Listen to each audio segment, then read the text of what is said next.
And we are live. Welcome back to Pistons Jack Chats, where I'll have a guest from the Pistons and NBA community join me each and every week to discuss your Detroit Pistons. Before we get started, if you haven't already, if you could please drop a like, subscribe, support the channel any way you can, I would really appreciate that. But let's get to it. We've got a very special guest today. Feel like I can say friend of the podcast now. Person I got to Yeah, meet in person in Detroit, but the Athletics Detroit Pistons beat reporter Hunter Patterson. What's going on, man? nothing much. I'm glad to be back with you. It's always good to chop it up, and obviously it was great to meet you when you were out here. Absolutely, man. I got to say as well, your fashion, my man. I love it. You're wearing that. I Oh was man, actually checking out.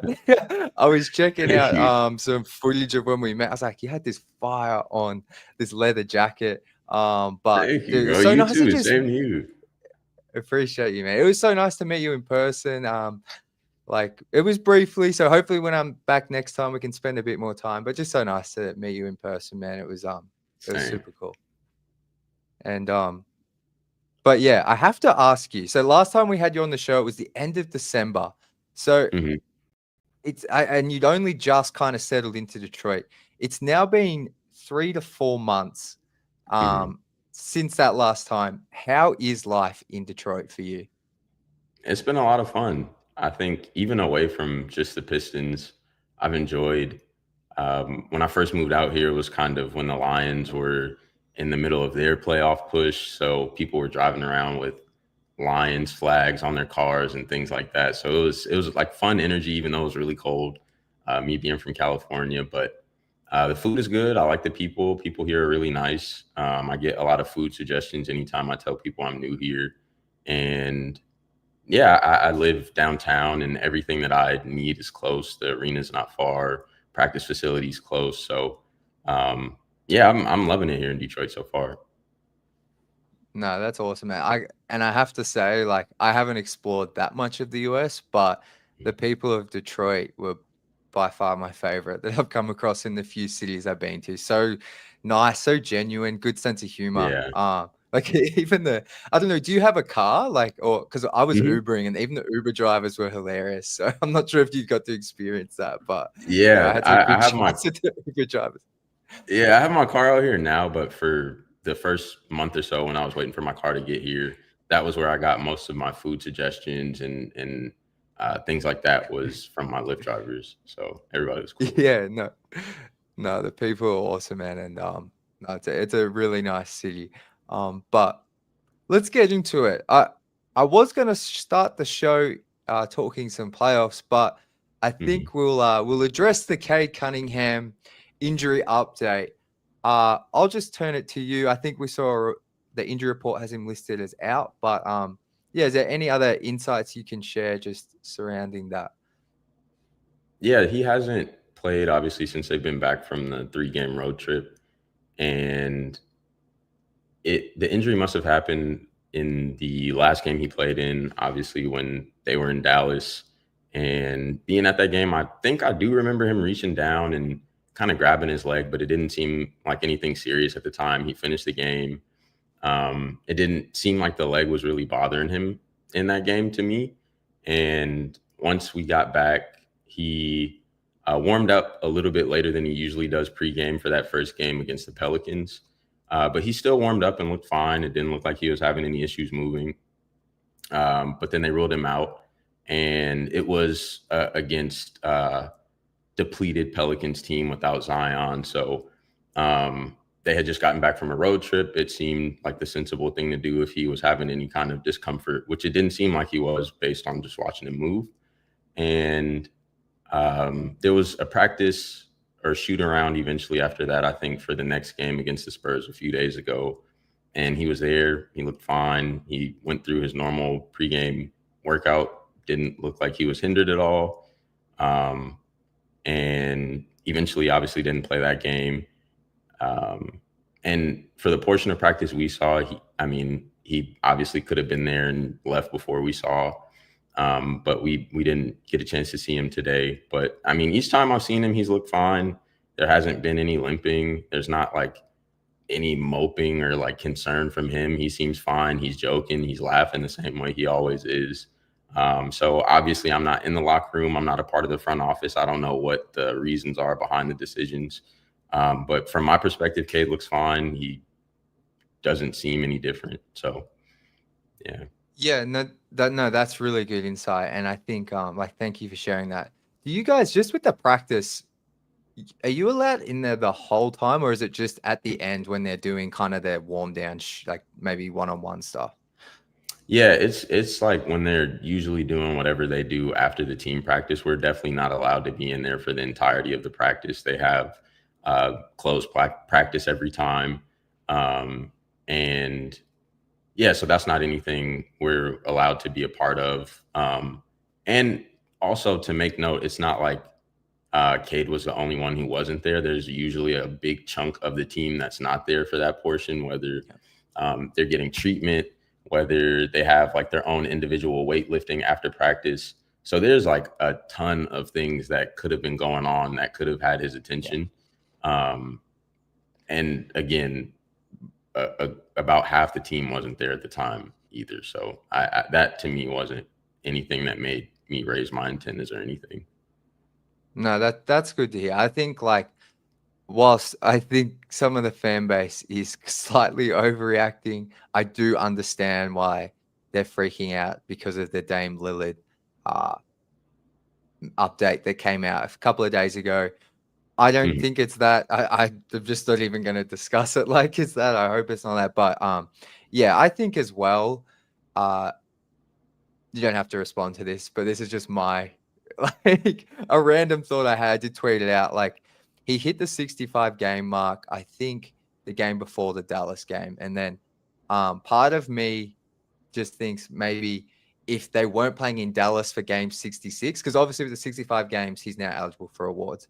So he hit, if they weren't playing in Dallas, his hometown where he's never played before because he's been injured or just missed games, maybe he rests that game. I don't know. But he's carried just a huge load since JI went down. He's played incredible without Ivy. So part of me thinks like they're just, there is something with the calf for sure. Like maybe it's something's been bothering him in the Dallas game or definitely before. So maybe this is just an opportunity for him to get some rest before they embark on the playoffs, which we will talk about shortly. But yeah, I'm not overly worried. And I think when I was actually at the practice facility, just touching on like what you guys as the media can see, like they have for everyone there, they have blinds everywhere. You cannot see those courts like if you're in the offices. Yeah. So if you see anyone tweeting out stuff or that kind of thing, you cannot see in on those courts unless you are media like Hunter who come in right at the end or are working for the team and are in there for a specific reason. So yeah, look, I'm not too worried about K, but that's awesome insight. As like because I understand why the fan base is freaking out a little bit, but yeah, they did just play two teams who were missing plenty of star players, so good chance for him to get some rest. But I think we've covered that nicely. But moving on, Hunter, I kind of alluded to it before, but when you were on the show last time, I had a look. It was December 24th. I posted it. So it was right around the time, I think when we spoke, you might have been in Sacramento or in LA before the Lakers game. And that was right around the time I want to say like things really started to click for this team. They just beat the Suns on the road. I think they just come off a really bad Jazz loss at home a few days prior. So at the time they were 13 and 17. Their offense ranked in the bottom half of the NBA, but a lot has changed in the past 3.5 months. Is there one or two things that stand out to you the most, just being at the games, and yeah, covering this team? I think Asar has been really impactful. I think the wins started to kind of coincide with the time that Asar was starting to get back into the swing of things and returning from his injury. And he is just super impactful on both sides of the floor. I think anytime you watch a Pistons game, you see the potential he has and the impact that he makes now. And there's also been a really, I would say, like apparent shift with Jalen Duren. He's been playing, I said, super inspired, I think, on the offensive glass as well as defense. So I mean, and I think he's also kind of exploring the limits of what he can do offensively as well. Um, I think he's really good in dribble handoff situations. He's good at making pocket passes in small windows, which is really impressive for him to be 6'10". So Asar and Dern have been two really impactful pieces. And then you see the emergence of Ron as well. So I think they've kind of just had growth from the youth there, I would say. I love that you bring up JD and Asar because I'm not going to lie, before the season, I was worried about those two on Mm-hmm. offense, to be honest.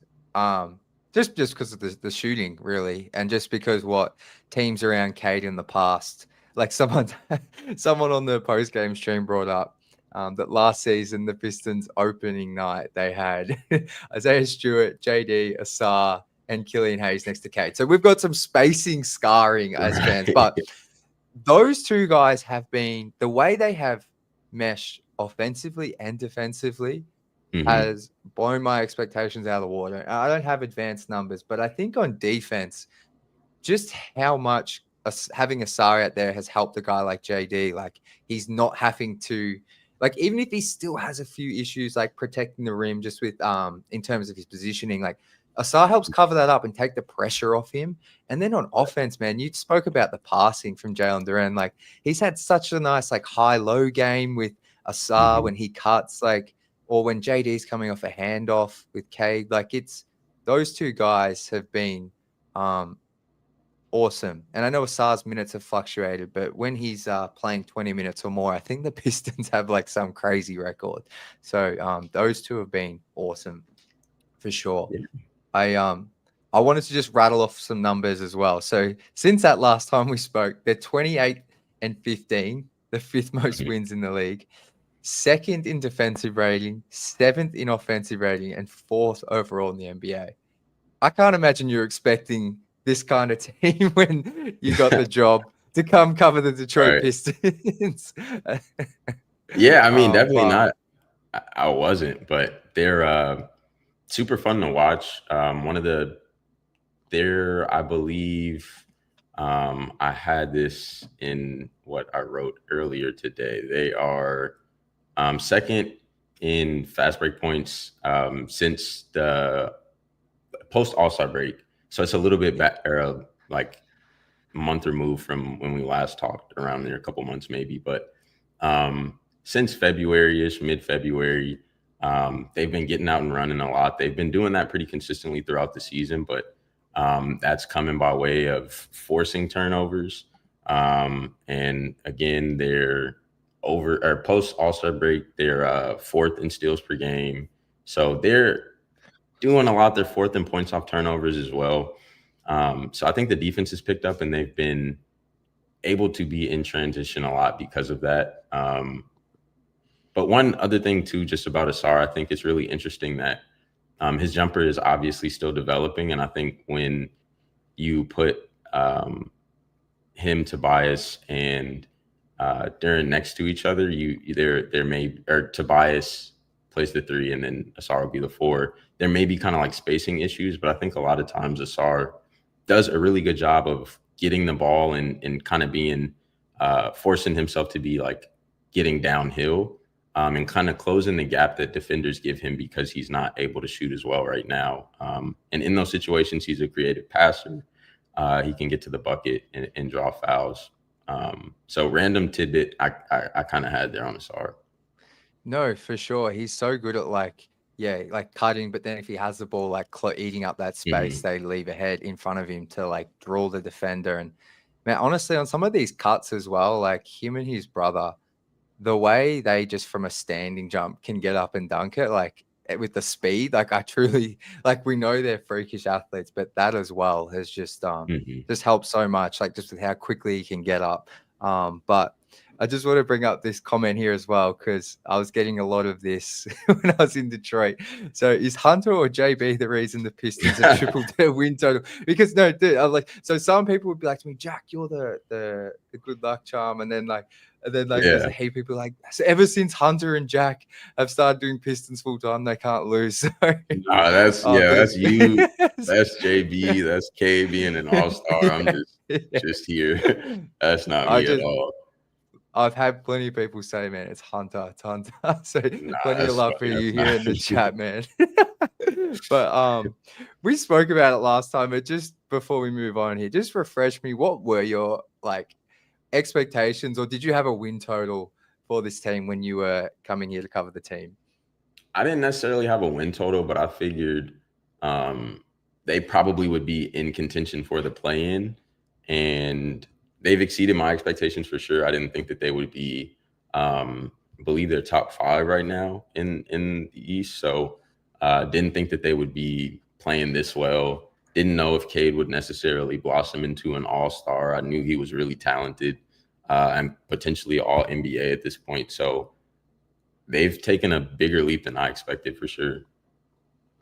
Yeah, it's just been crazy. It's been crazy. Well, you Yeah. mentioned it. They are, I think they're the 5th seed still. They were last night, so I assume they still are by the time I've woken up. So if you had to predict, what do you think the first round matchup will be?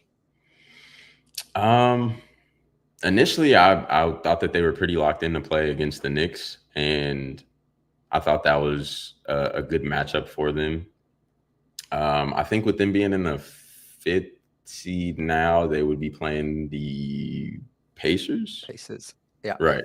I think that's an interesting matchup too. They've not had as much success against the Pacers as they did against the Knicks, but those have been fun games. They're really competitive. Those teams seem to have a healthy disdain for each other. I'm not sure they're friends. That's a nice way to put it. Yeah. That's the nicest way I've heard someone put that. Yeah. I try to think about a good way to put that, but it makes for fun basketball though, and I think Ben Mathurin is back healthy, so they'll be even more competitive. But I think at this point, it's so hard to tell because so much is happening. Dame, there's no telling when he's going to be back. Obviously, hope he's healthy as soon as possible. But with him going down, the Bucks are a different team, and they've dropped in the standings a bit. The Knicks are good, but obviously Jalen Brunson, it depends on when he's going to be back. So there's a lot of movement. The Pacers seem to be surging more than the other 2 teams right now, but I think the Pistons would tell you they'll match up and comfortably go against any of the 3 teams. It's so hard to tell where they'll be just based on so much happening right now. Speaking of where they will be, in terms of travel for your job, for you, what you do, which team would you like to selfishly see the Pistons face in round 1? I think I know the answer, but I want to hear it from you. Selfishly, for sure, it would be nice to be able to see them play the Knicks. Go to New York for about a week, but it would also be fun, I think, for anyone who's followed the Pistons through The Athletic, just because James covers the Knicks now, I cover the Pistons, and possibly there would be a chance for us to work together throughout that series, which would be fun. But yeah, I mean, wherever we go, I'm happy to go and cover some playoff basketball. Man, this is why I want them to be in New York. Like, I'm not saying that I'm going right here. I'm just saying, like, just the theater of being at MSG. Like, it's like when I was in New York a month or so ago before Detroit. Like, I went and saw Bulls Knicks, and it ended up being a really good game. And it's just like I've been there a couple of times before, but obviously LCA and being in Detroit special for me. But just as like a basketball fan, man, it's like it's such a cool place to be. I would love to see the Pistons there, and they're 2-0 that season. This season against the Knicks. I think. Yeah. I was just gonna say, JB's mentioned how Cade seems to really love to play in big moments. And I think any playoff series, him being able to be in the playoffs for the first time is a big moment, but that could only be amplified at Madison Square Garden, and he's played well there. So He has. I think like there's some crazy numbers on his last 4 games there. Even last season when the team was struggling, he was still putting up big numbers. So I think, yeah, JB's right there. He does definitely rise to the occasion. Is there so you've been to MSG this season with the Pistons, I'm yeah. assuming. Is there, do you stay at the same spot every time? And is there a place you've gone to eat there that you could recommend? I Well, don't just, stay at the same. Yeah, no, I the 2 times we went, I think I stayed in different places, but um, a place to recommend. There's like a really good. It's not like fast food. You have to go and order and wait. They don't have like a drive through or anything. But there's yeah, a really good burger place that I wish I could think of, but very much like Times Square-ish. yeah. And it's not a chain or anything. I have to think of the name and send it to you. I probably saw it. I love it. There's like, yeah. Anything can't be. I got roasted for going to Applebee's. Oh, But that's really funny. But that's a good thing to do, like just to get like the get amongst the American. culture. Yeah, Yeah, I'm like that's like a real American thing to do. Like I think when people like we're growing up, our families went to Applebee's and stuff randomly. So yeah. But we just got in from a lot of travel. And it was like midnight. We're like, let's go Times Square because we're staying that's nearby. fire. I like that. We're like, let's go Applebee's. I got like this mac and cheese with like chicken strips, and I was like, I don't even know if I'm eating, but Yeah. I promise we'll talk about more Right. Pistons in a moment, guys. But they had like this. My girlfriend Andy got like a margarita, and it was literally like a fish bowl. Like a margarita here in Australia is like in the smallest cup. Yeah. Like it's crazy. But That's funny. no, I got nothing but good things to say about Applebee's, even if people roast me. But moving on to some Pistons. So I want to talk about an article you had out following Ron Holland's career best night against the Pelicans. And there was a quote I love from this. So for those that might have missed the game, Ron had a career high 26 points, 5 boards, and I think was the 6 assists a career high as well. It must have been. Oh, excuse I me. feel like it would have been. No, you're good. Yeah, let's check that out. I feel like it would have been for sure. But the quote from JB was like, at his age, most guys are trying to figure it out. If it's not about me, then what are we doing? He's done a tremendous job all year of only giving about the team and his teammates. Just talk to me a little bit about Ron, because I think some people think like Ron, we see him as like a bit of a he's a vibe. The way he like dances, his jokes style, like he's always laughing. Or on the other end, he's always looking for a fight. But I think there is a real maturity to him, which I think people might not see as much. But just talk to me about Ron, his growth this season, and maybe what you've seen from him being around the team. Ron's great. I think he's way more mature than I was at 19. He's just like a really calm person. I think, yeah, he kind of has an old soul, I guess, a little bit for a 19-year-old probably, but yeah, his growth has been really cool to watch just because you can tell the game is slowing down for him, and initially it may have been moving really fast at first, but it's kind of slowing down for him. He's starting to be able to do things in spurts and use his speed in spurts more. I love his ability to get downhill, whether it's in transition or in the half court. He's, I think, a really good finisher to be 19. And his jump shot's a work in progress, but he and Asar are in there obviously working on it daily with Fred Vinson. And I think it's really just a reps thing, like an in-game reps. Obviously, you can shoot all you want in practice. You can have the best form you want in practice, but until you get in the game and have like game speed and game reps, that confidence may not come as quickly. So I think it's good for him to be out there shooting threes and continuing to build that confidence. And then defensively, he seems to usually be in the right place at the right time. the game seems slower for him defensively. So I love to, if you are watching Ron on any given play, just don't necessarily watch the ball, just watch Ron's movement and the way he'll be able to help over to the weak side and come back and try to close out to someone, and then run and box out and try to get a rebound. So he's just really active on both sides of the ball. But yeah, his growth, I think, is going to continue to come with opportunity. No, I love that. I'm definitely going to keep an eye on him because he's also just really good at being disruptive and getting out in transition, or like you said, grabbing that board, grab and go. And like Hmm.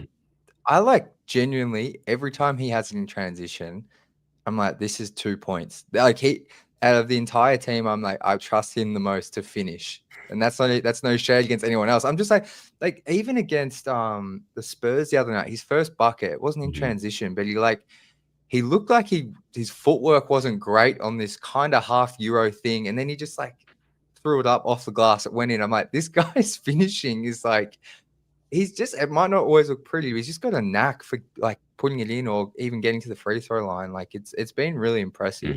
Hmm. And for everyone as well, one thing I absolutely love about Hunter's articles is you do put some film into your pieces. So like the stuff we're talking about Appreciate with it. Ron, there was some stuff in there for you guys to all go and see, which just helps understand it better. And I will have a link for that Ron's article in the description. Thank you. But no, of course, man. And because like that's the exact type of writing I like. And I think actually, to be honest, not to get off topic again, but there's a lot of discussion about how the NBA is covered. And I think it's Mhm. important we have people like yourself who talk about what's on the court while also covering the other storylines. But I appreciate it. I know a lot of Pistons fans do as well. I appreciate that. It's fun to cover this team. So I love being able to kind of like nerd out and put videos and stats and defensive ratings and all types of stuff. No, I love it. I know a lot of other people do, so we appreciate it, man. But I want to talk about another player who, in the past couple of games, might have been better than Ron, and that's Marcus Sasser. I think Hmm. he had 20 points against the Pelicans, which I think at the time was a season high, and then he backed that up with a career high 27 points against the Spurs. Um, what have you seen from Marcus this season, and do you think he's a guy that the Pistons could potentially lean on for 10 to 15 minutes in the playoffs if they're struggling to get a bucket or a key guy's out? To answer the second question first, I think so for sure. And what stands out to me most is his preparation. I think JB mentioned it a ton, just where Marcus has had his role more increased in the beginning of the season. And then once they brought in Dennis, it was reduced a bit. And he's been a professional the whole time. I think I mentioned it may have been the Pelicans game. It was one of the first games once we got back. Um, he had just got in the fourth quarter for the first time, and he had a chance to take a pretty easy layup that he would have made. And instead of doing that, he kicked it to, I'm not sure who he kicked it to, but he kicked it out for a three. And that to me just kind of like speaks to who he is as a player and teammate. Like he's always ready. He's always going to be supportive on the bench. He's never sulking about maybe not getting as many minutes as he might want. And then seeing him in practice every day, it's like he works just as hard as anyone. He works as if he would be playing 30 to 40 minutes a game. And you have to respect that work ethic. I think it shows, obviously, anytime he gets out there and he's able to be disruptive on the defensive end and then also give you a career high in 27. So, yeah, it's definitely just like a testament to the work that he puts in behind the scenes. Yeah, absolutely. And like the ability just to stay ready, like, because I feel like in particular in that Pelicans game, they were really struggling. Like the Pelicans got out by Mhm. 6, I want to say, at a point towards the end of that third. And it was Marcus who hit a three. And then he had like a crazy M1 kind of, I don't know if it was a float, but it was a tough finish. And it just felt like he was the one guy who could actually make something happen when all the momentum was the Pelicans. Ron obviously finished with 26 and deservedly so, was probably the player of the game. But I felt like Marcus was crucial there just to come in and like, I think he only played like 5 minutes up until that point. Mhm.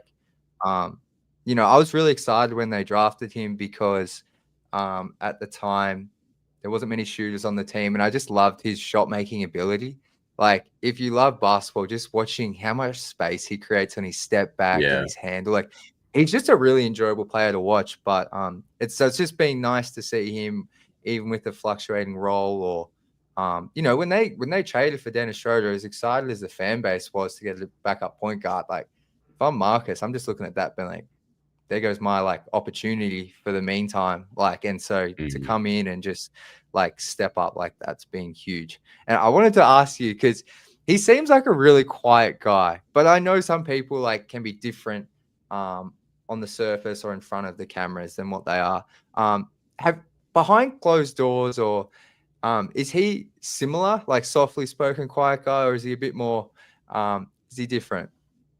Yeah, no, he's super chill. I would say he's pretty much similar to what you see on the court. Like super chill, usually listening to music, headphones on.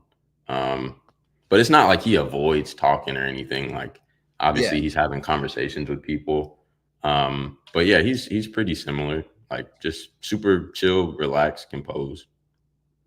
Yeah, no, he's um there's the video the other night after the game where he's like saying something and JD's like I can't say. He's like, what the hell did you say? Yeah, Oh, I love that that was funny because though. yeah, he even in moments like that, he just is like super relaxed. He's chilling. Yeah. No, he's a killer on the court. Speaking of Jalen Duren, we kind of spoke a little bit about him in terms of some of the biggest turnarounds and reasons why this team has just progressed so quickly in 2025. Um, it's funny. I remember, I thought it was more in January, but it turns out it was in early February. You posted a clip of him. I don't know if it was after practice or after a game, but basically, JD said, in his own words, he started the season slow on some soft, Yeah, SHIT. yeah. And I was watching that in preparation for this. But in 2025, like, so that was like early February. So he'd been playing well for like 4 to 5 weeks. But in the Mhm. year of 2025, he's by far playing the best basketball of his career. He's putting up 13, 11, 3, steal, a block. But like, for him, the box score numbers have always been good. I think what's most impressive is that he's the starting center on the league's number 2 defense in that span. Like, you kind of spoke about it a little bit off the top, but what do you attribute his success to? Is there a few things you could look at with him in particular? I really think the main thing is just the fact that he's 21. And you see him out there, doesn't look like a 21-year-old. He's been in the league for a few years now. So it might get lost on people that he is just 21. So I think this is possibly just the natural progression that he was supposed to have. And possibly the progression that people were hoping would have come sooner. But I think the amount of reps that he's had, um, he's had JB at this point. He's had multiple head coaches during since being in the league, and the relationship that he and JB have seems really close. Like they're, um, I don't know. JB seems to encourage him the right way, Duran, and Duran seems to really like reciprocate the energy for JB. So he loves to go just above and beyond for his teammates and for himself, obviously, but especially now the added layer of JB. Um, but I don't know. I think more than anything, it's just kind of the natural progression that was going to come with Duran being as young as he was, and now he's just kind of exploring the limits of what he can do offensively. He's been in a position to be a playmaker some more. He does grab and goes here and there, and those are interesting to see kind of what comes of it. But he's been allowed to kind of explore the limits of what he can do offensively, and I think like most basketball players, like once you see a couple baskets go in, you get some confidence offensively, you might be more inclined to play defensively, and that's been a requirement also that JB has set. Like you're required to give maximum effort on defense. So all of those things kind of coupled have like balled up together to be the success that he's had recently.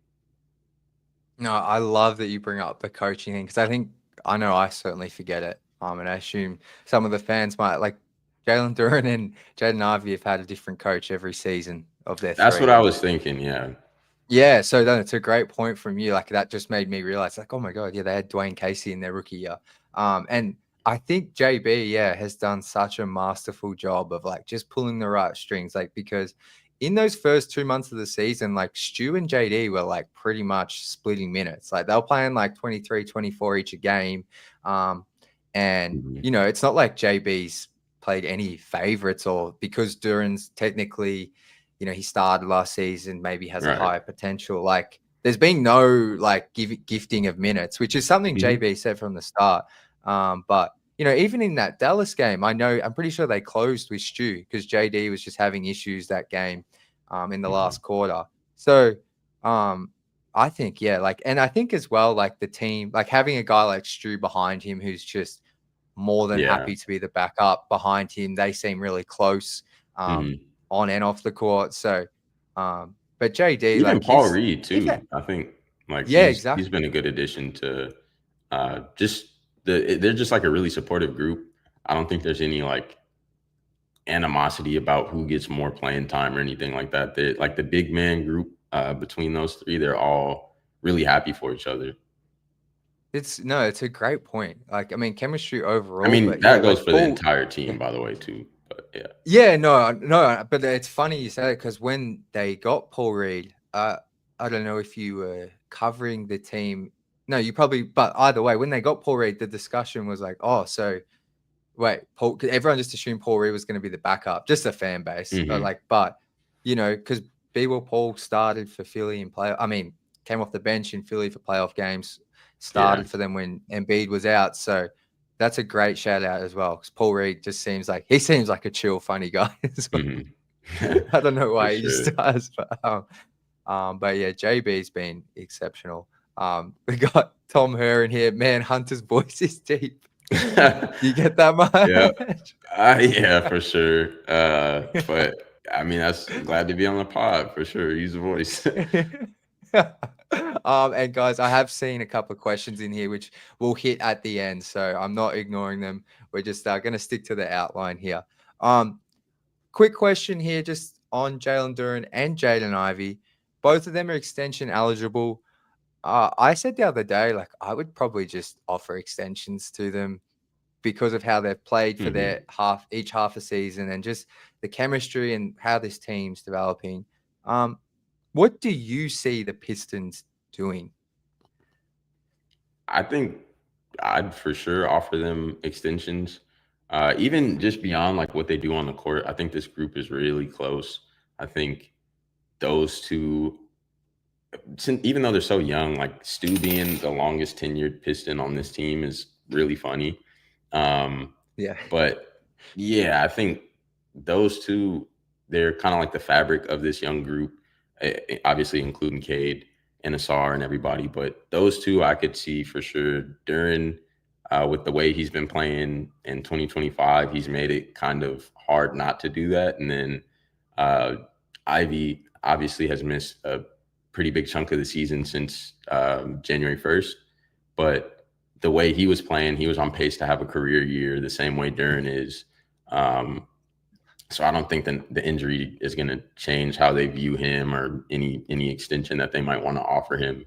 Um, I don't know specifics on like obviously how much they might want to offer or what the market is exactly, but I definitely would expect both of them to have at least some offer for sure. Yeah, I think so for sure. Uh, and whether or not it makes sense for JD or Ivy to accept that from their end is like a whole other conversation. But um, yeah, I'm with you on that for sure.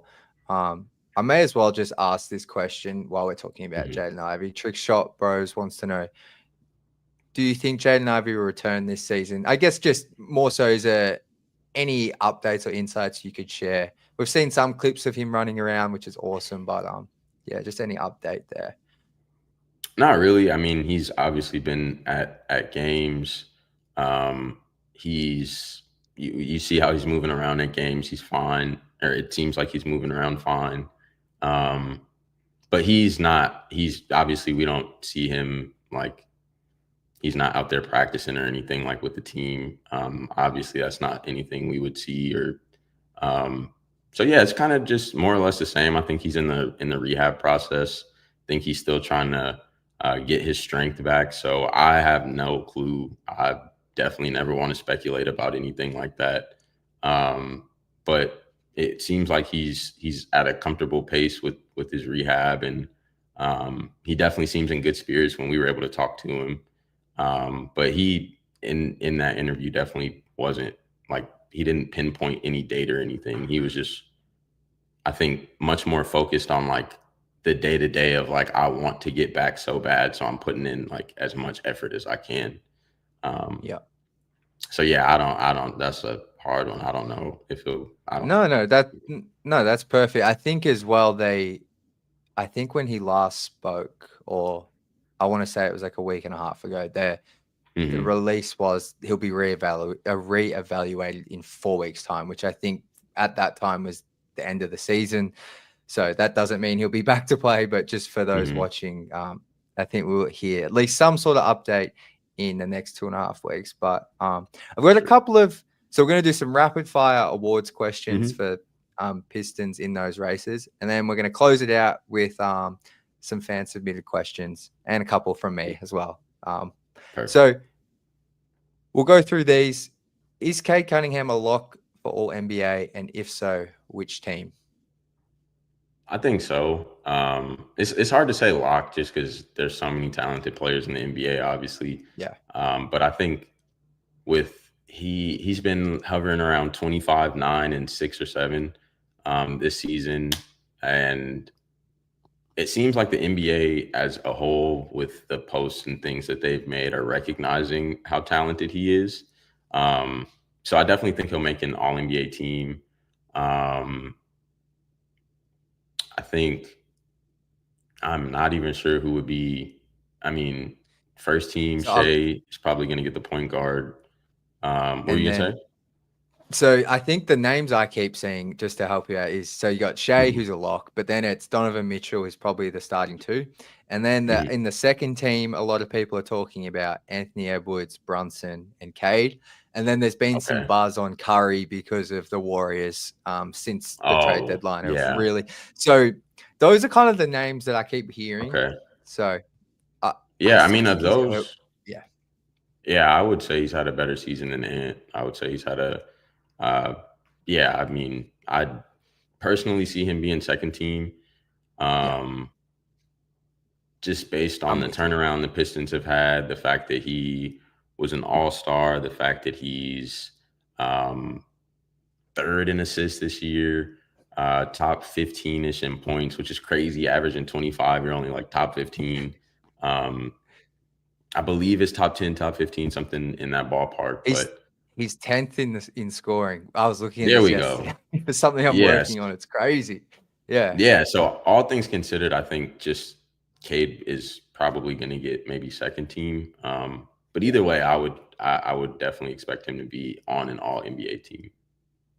No, I think so for sure. He'll be on one of them. I think I'm with you though. I think second team. Mhm. Um, this one, there's been a lot of buzz, I want to say, around this race, and that's JB for Coach of the Year.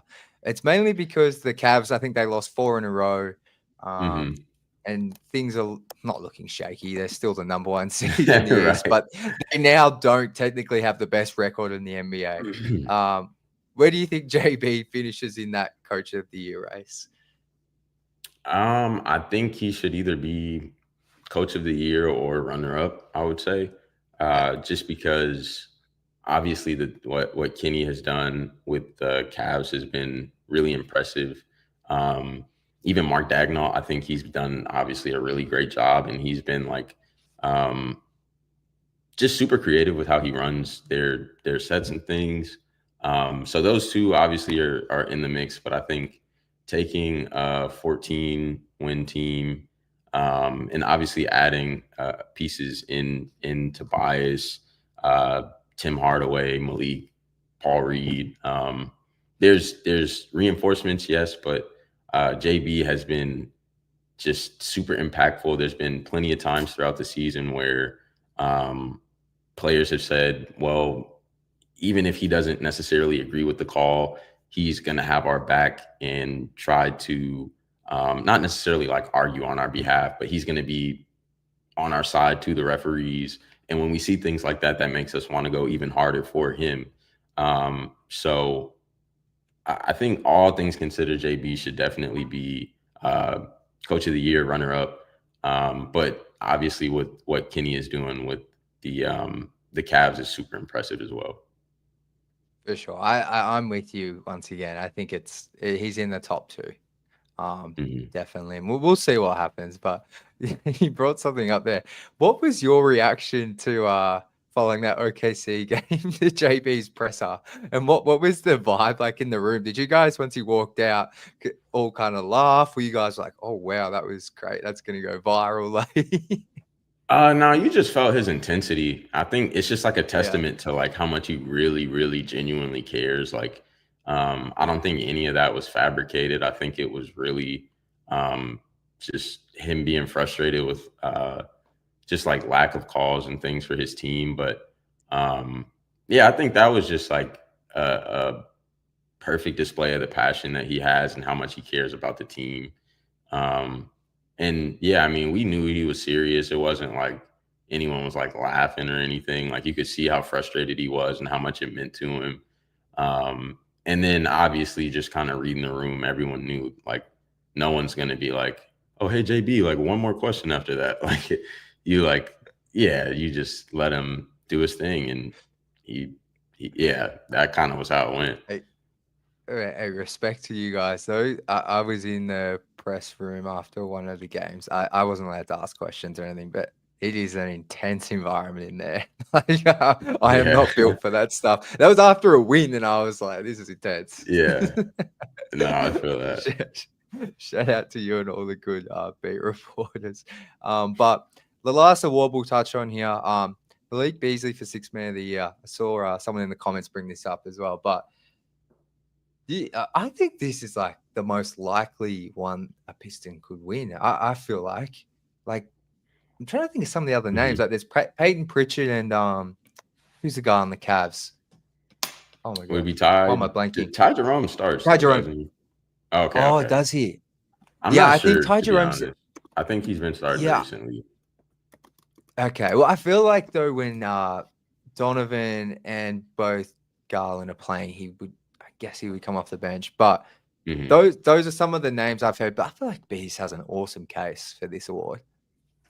Definitely. I'm pulling up Peyton Pritchard's stats now just because I'm like obviously more familiar with Malik and everything he does.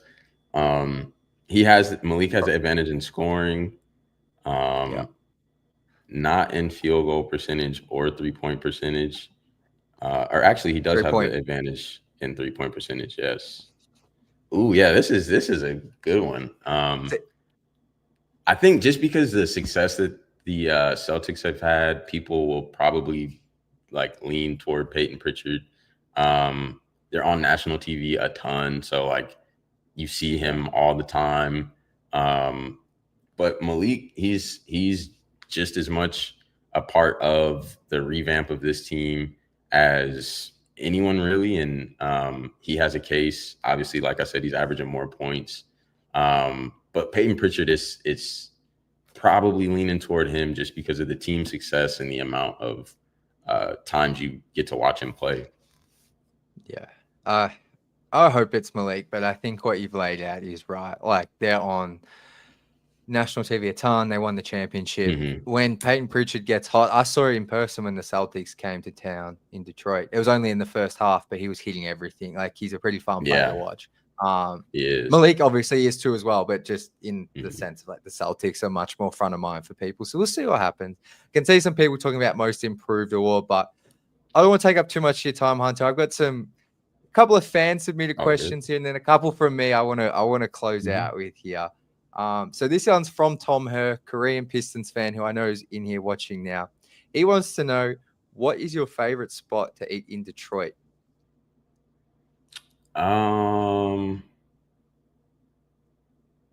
My favorite spot.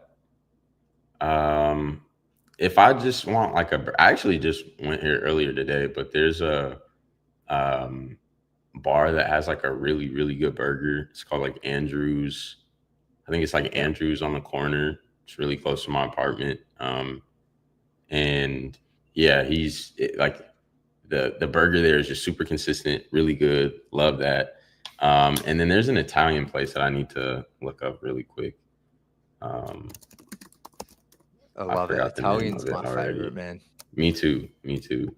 It's so good. Um, oh yes, it's called Ada Via. That was one of the places where one of my Lyft drivers told me about when I first got here. Okay. So I've been there a few times. I like their pasta.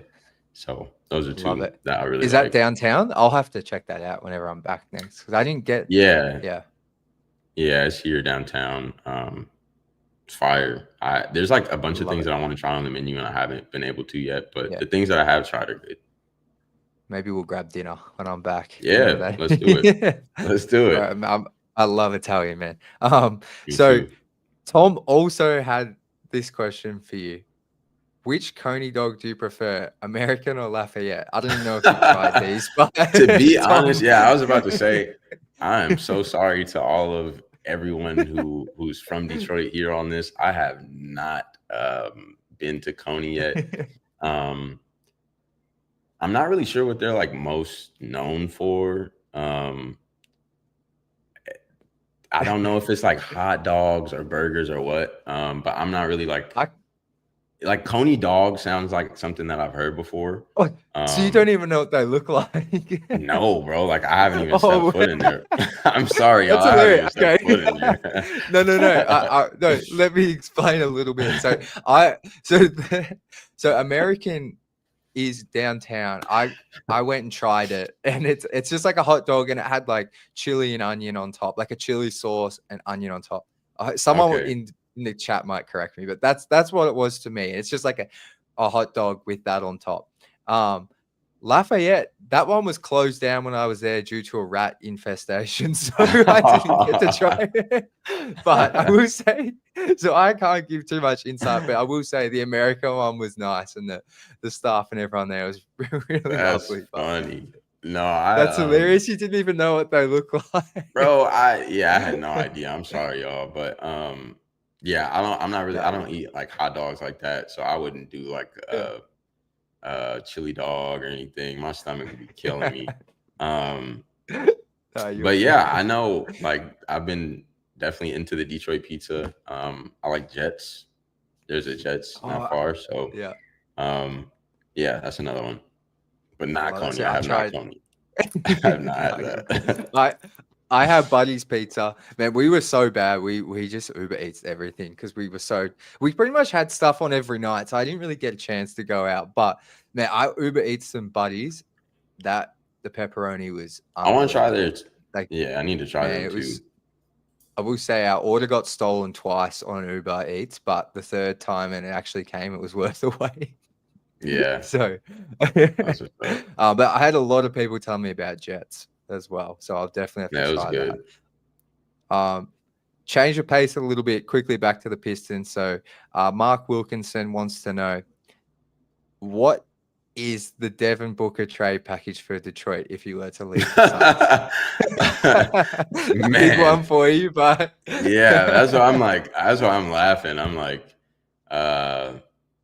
I couldn't tell you. I don't think they're even thinking about a Devin Booker trade package or any of that. I've seen, I don't know if it's like Centel or what, if it's real. Yeah. I think maybe like people are looking a little bit too into the fact that Book just really likes the Tigers logo and likes those hats and whatnot.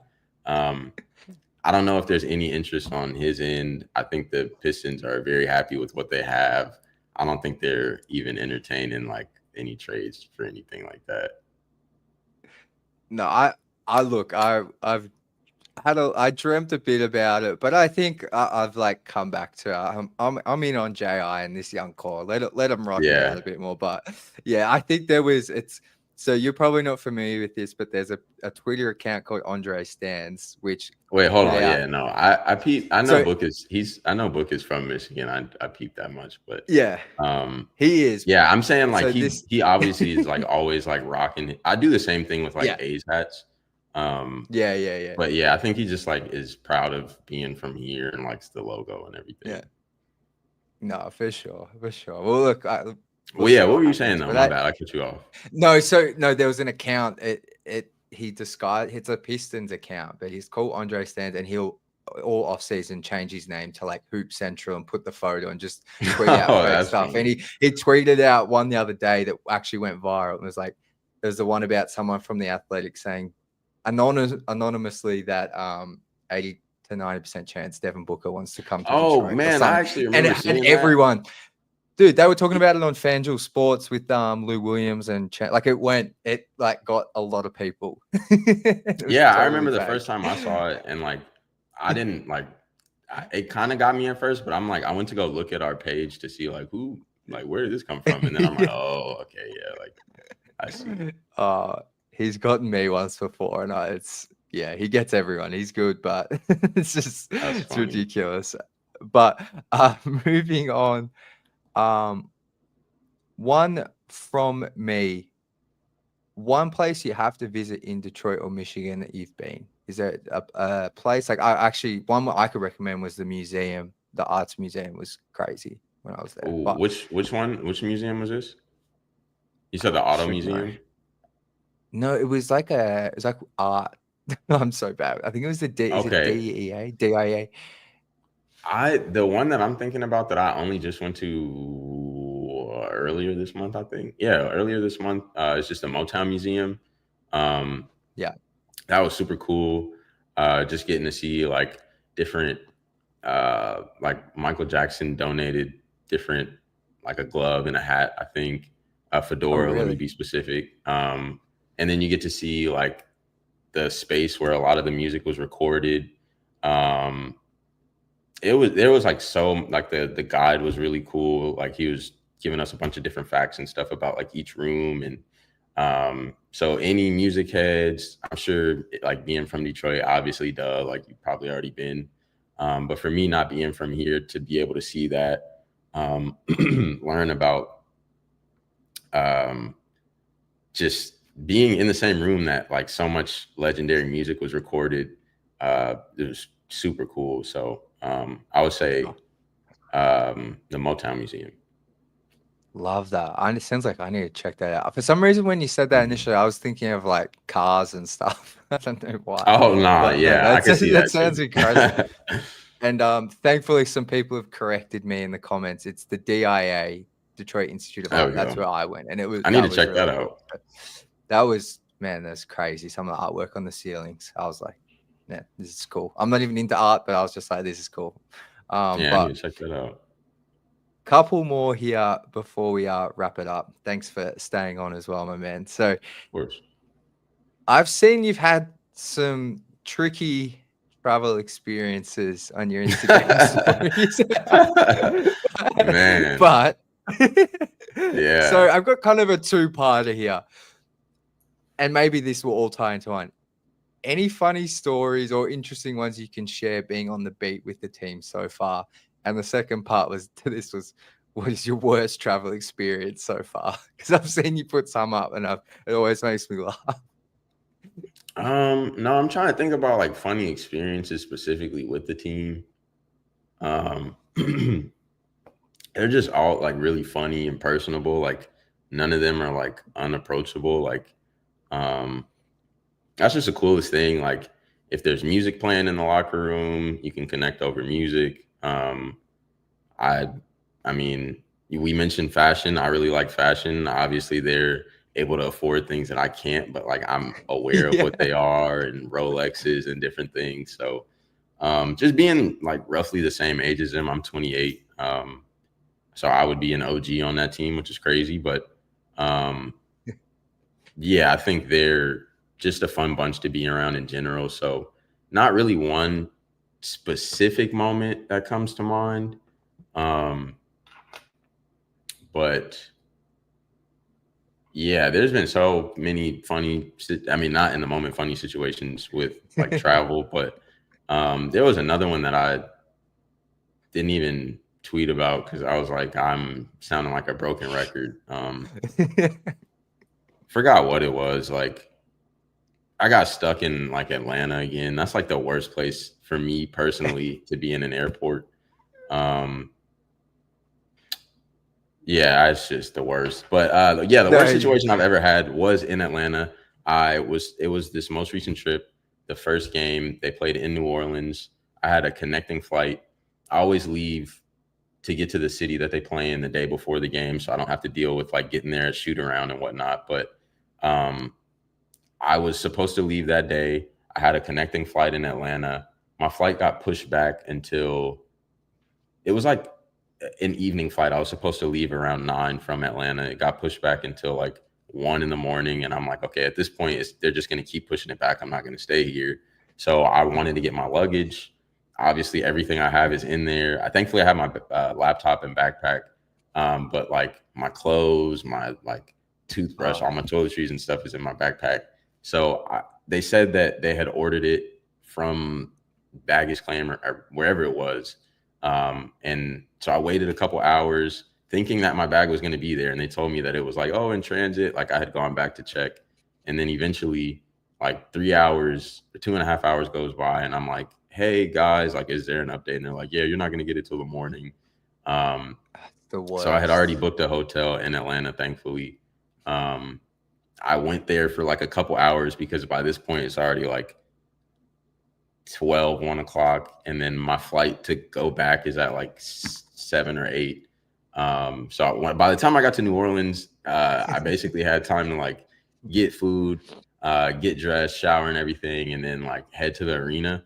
And I was pretty exhausted that day, but it's obviously a blessing to be covering the NBA and basketball. So that's like, it's stuff to laugh about, really. First world problems, I would say. No, but the bags thing, man. So no, like that stuff sucks when you're just, especially airports, man. They can be such confusing places because like they're like the most. I'm serious. Sometimes I'll just people watch and like it's just such a stressful environment. But like I remember when we were coming home from New York, this was like 4 years ago, and to get back to Australia, you always go via LA. So we flew from New York to LA, and our plane from New York was delayed, so we missed our connecting international flight. So literally we didn't have any of our bags. Our bags went onto, I don't know how this happened, but all our bags went straight through to Australia still on another flight. But we had to stay in LA. So we had no toiletries, nothing.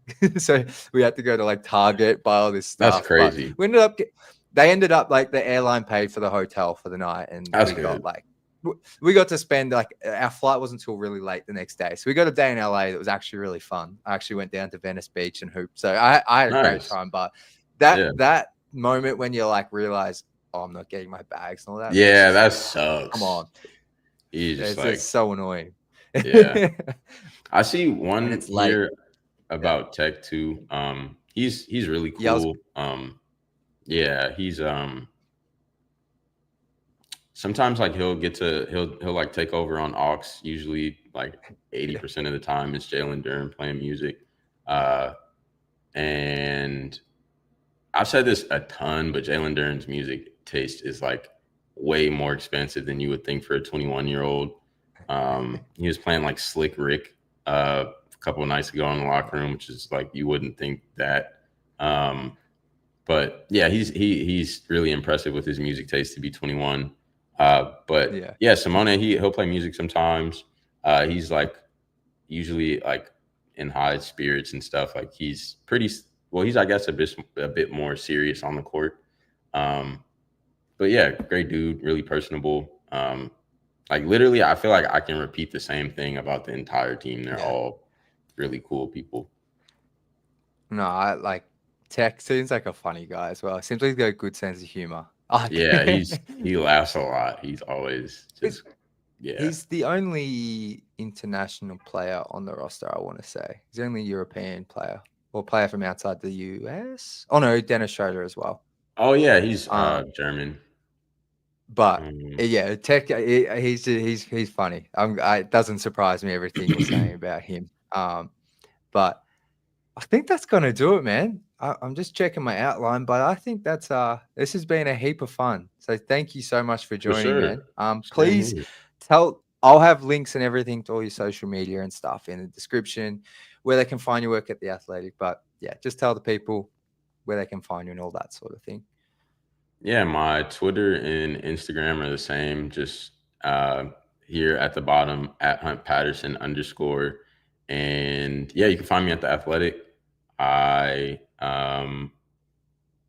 try to write as consistently as possible at each game and everything.